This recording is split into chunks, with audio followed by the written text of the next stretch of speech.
Olá, oitavano, tudo bem, queridos? Então vamos lá para mais uma aula agora do capítulo 6 da apostila 2 sobre independência da América Espanhola. Então eu coloquei aqui um mapinha para vocês, né? Como era a América Espanhola do século XVI ao XVIII. Aqui, ó, as capitanias gerais, os vice-reinos, né? Então vamos estudar um pouquinho da independência desses territórios, certo?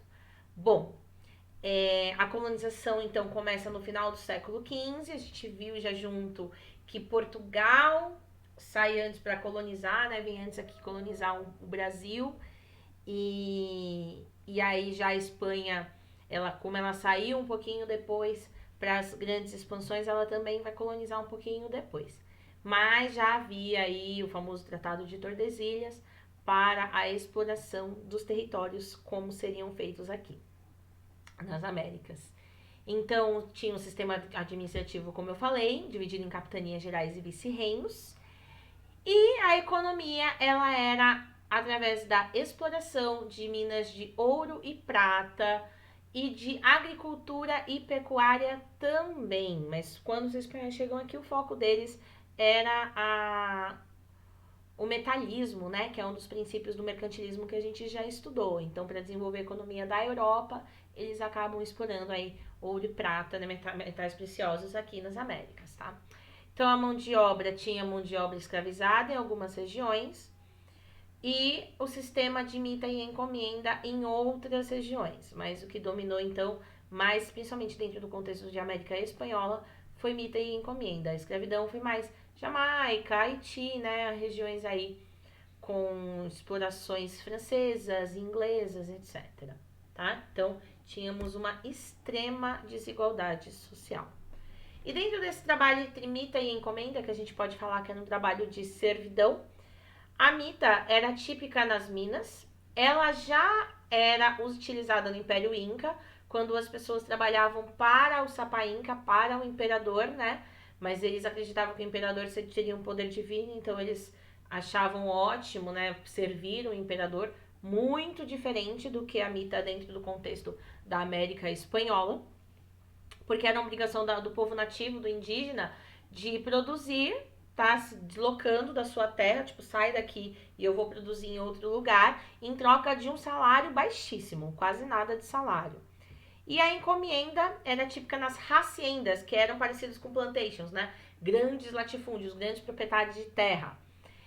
Mas a origem da encomenda já é da Guerra de Reconquista, né? Na região ibérica. A Guerra da Reconquista foi quando os católicos expulsaram os mouros, os muçulmanos. E é uma exploração, então, de indígenas que, assim, eles trabalhavam em troca da cristianização, muito parecido com o trabalho dos jesuítas aqui no Brasil, tá? Então, eram dois sistemas bem prejudiciais para a população indígena local. A sociedade da América Espanhola também era estamental, dividida por critérios sociais. Então, essa palavra estamental eu pego sempre no pé para vocês entenderem o que é uma sociedade estamental ou uma sociedade estratificada, que era dividida por critérios sociais com pouca ou quase nenhuma mobilidade, tá? Então, no topo da pirâmide nós temos os chapetones, que eram os espanhóis com altos cargos, eram as pessoas que nasceram na Espanha e que vieram para cá para cuidar da parte de governo, né, dentro da América Espanhola.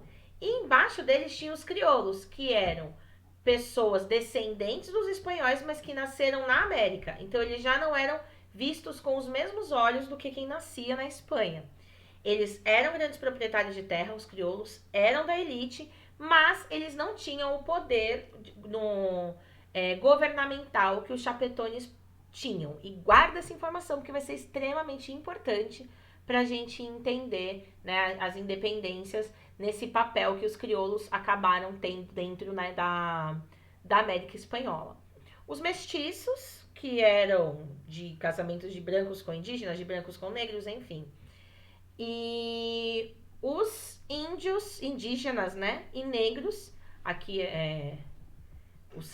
o certo seria indígenas, mas a arte foi montada com essa palavra, índios. E eles eram discriminados, explorados, né, era a principal mão de obra, então tinha a mita e encomenda no sistema de servidão e a escravidão com os negros, tá? Então era baixo da pirâmide aí. Bom, vamos começar aí com algumas revoltas coloniais, né? No século XVIII nós tivemos algumas tentativas de independência, de tirar o domínio espanhol. A gente tem o Atahualpa, que é esse aqui, ó, essa imagem, tá? No Peru, em 1742 até 1756, que era quando ele lidera nativos e mestiços para tirar a dominação espanhola. O objetivo era restaurar o Império Inca e acabar com a Mita. Mas não acontece, a região foi dominada novamente pelas autoridades espanholas, tá? Então ele não consegue atingir o objetivo. Em 1780, também na região do Peru, nós temos Tupac Amaru II. Na verdade, o nome dele era José Gabriel Condorcanqui, que é esse carinha aqui, tá? Embaixo.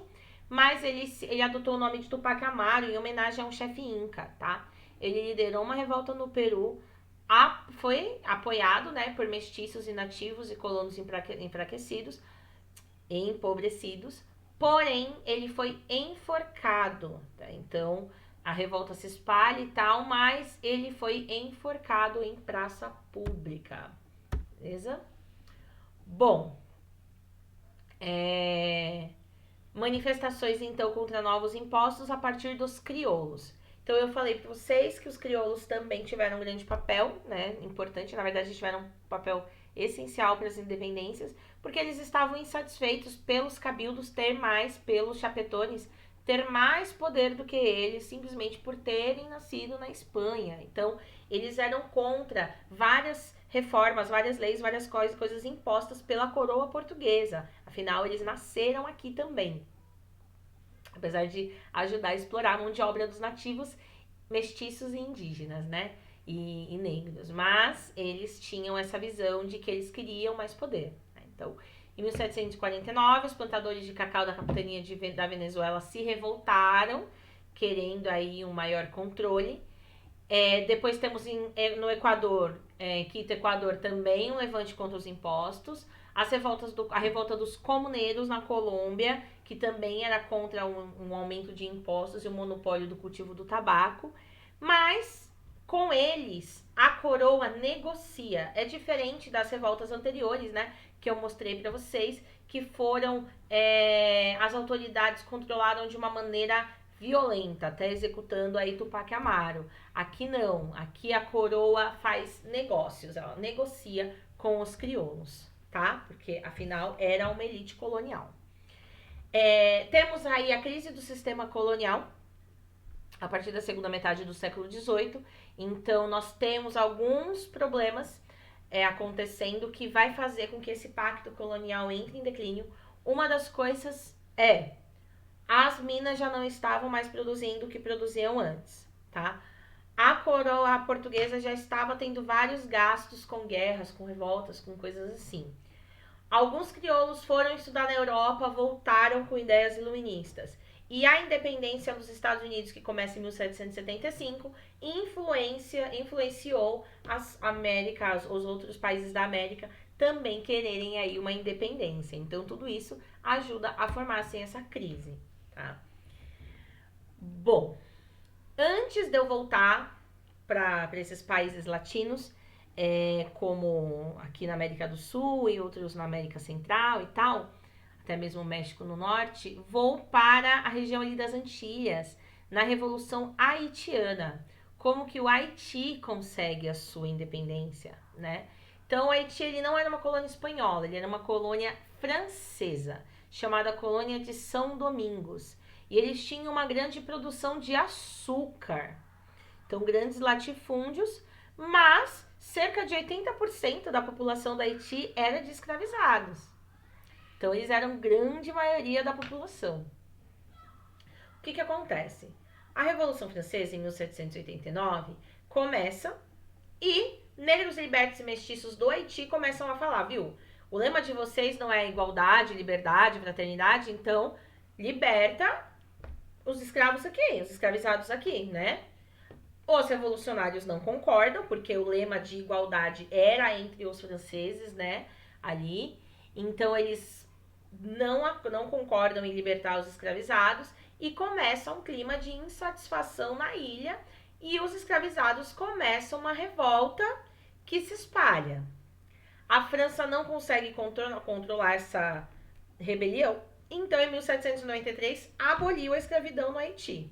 Porém, quando Napoleão Bonaparte volta, ele vai voltar com a escravidão. Então, em 1802, a escravidão volta a fazer parte. Então, eles conseguem a abolição em 1793, mas em 1802 volta de novo a escravidão. Então, imagina, óbvio que as pessoas que estavam revoltadas antes agora continuam, né?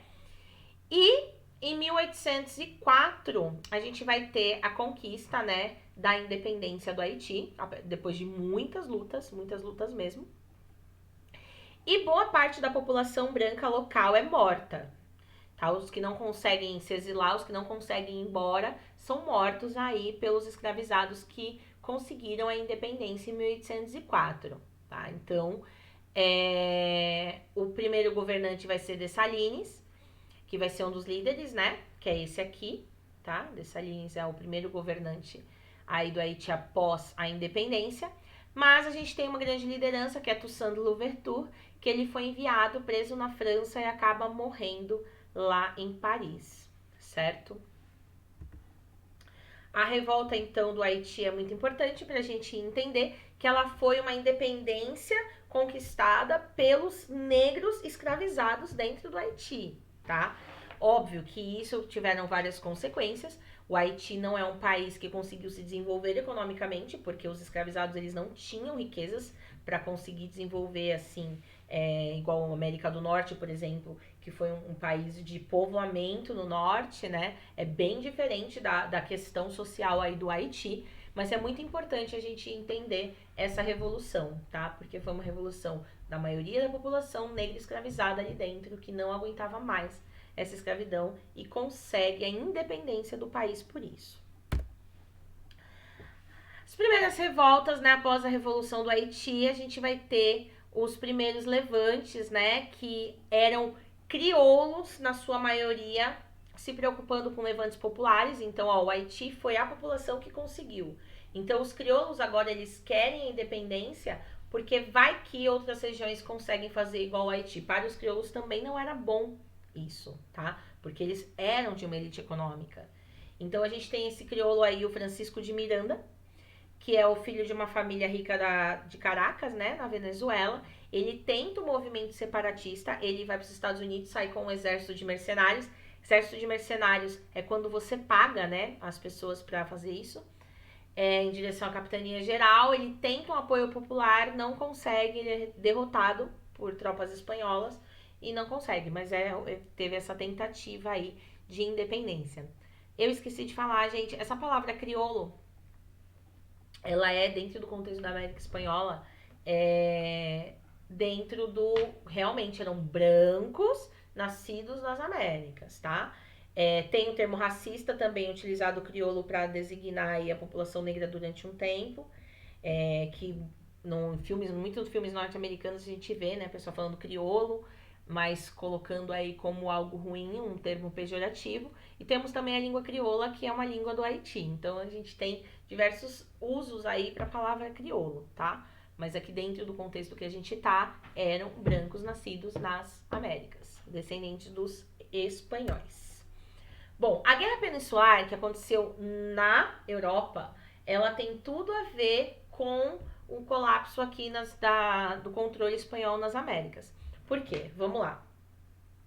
Voltando à aula passada, que foi sobre Revolução Francesa e Napoleão Bonaparte. Napoleão decreta o bloqueio continental contra a Inglaterra, que foi o que eu falei no último vídeo. E aí, quem continuasse fazendo comércio com a Inglaterra estaria automaticamente decretando guerra contra a França. Portugal desobedece, a família real vem para o Brasil. E aí o Napoleão Bonaparte invade Portugal, aproveita que invadiu Portugal, já invade a Espanha, tira o rei da Espanha, coloca seu irmão José Bonaparte no poder. Então, o domínio aí espanhol, ele entra em colapso, porque o rei espanhol saiu, foi tirado, tá? Então, isso é aí um ótimo plano para intensificar os movimentos separatistas aqui, tá? Da região. Então, em 1810 começa um movimento separatista no México, não dá certo. Em 1812 começa um outro movimento e consegue esse movimento durante um tempo, ele vai ficando até em 1821 o México conseguir a sua independência.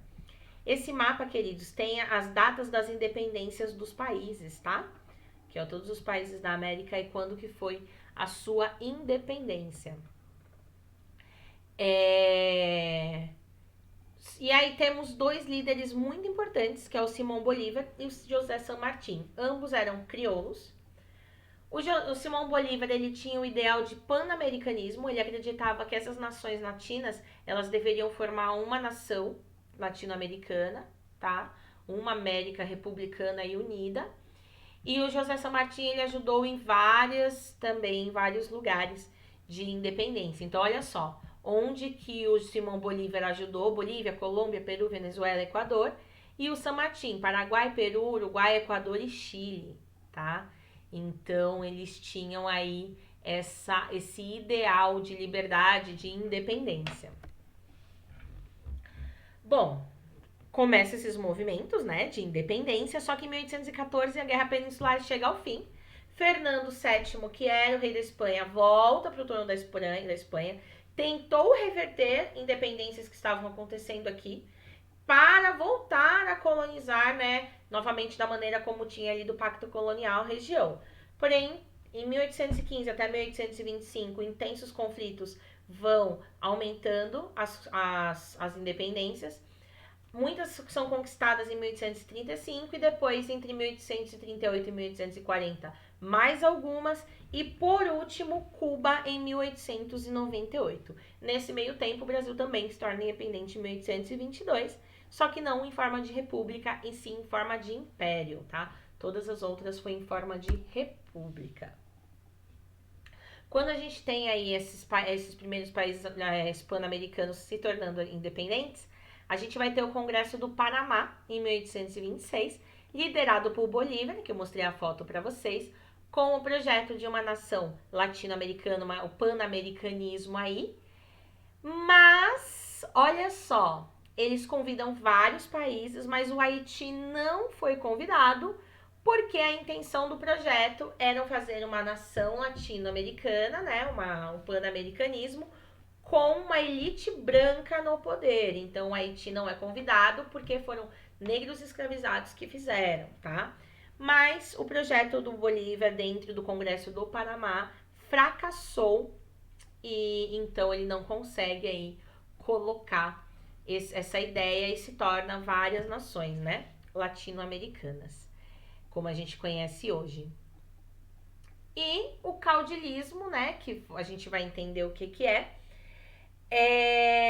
que assim, a escravidão, a servidão, elas encerram, mas não há uma política de inclusão social. Então, a gente continua com desigualdades enormes, imensas, mesmo após a independência das regiões latino-americanas, tá? E os maiores beneficiados por essas independências foram os crioulos, que eles tinham agora total controle político e econômico da região. Eles eram os grandes latifundiários e os grandes controlavam as extrações de metais preciosos. Nesse contexto, dentro dos crioulos surgem os caudilhos. Os caudilhos eram crioulos que atuavam como líderes políticos e militares, se tornaram chefes de exército particulares e muitas vezes eles acabam tendo mais poder do que o próprio Estado. O que fez com que as repúblicas fossem enfraquecidas, porque esses crioulos dentro desse sistema do caudilismo, eles acabavam tendo mais poder do que o próprio Estado. A população acabava dependendo muito deles, porque uma população com uma extrema desigualdade social, os caudilhos, eles faziam favores para a população mais pobre, que achava que devia, então, isso aos caudilhos, tá? Então, esse sistema dificultou o fortalecimento de muitas repúblicas aqui dentro da América Latina, certo? A economia ela continua baseada na agricultura e dependente da indústria europeia e dos Estados Unidos. Dificulta o crescimento econômico do continente e cada vez mais a América Latina fica com essa desigualdade social e com tantos problemas aí políticos sociais que duram até os dias de hoje em muitos lugares. certo? É isso, queridos, e até a próxima. Um beijinho.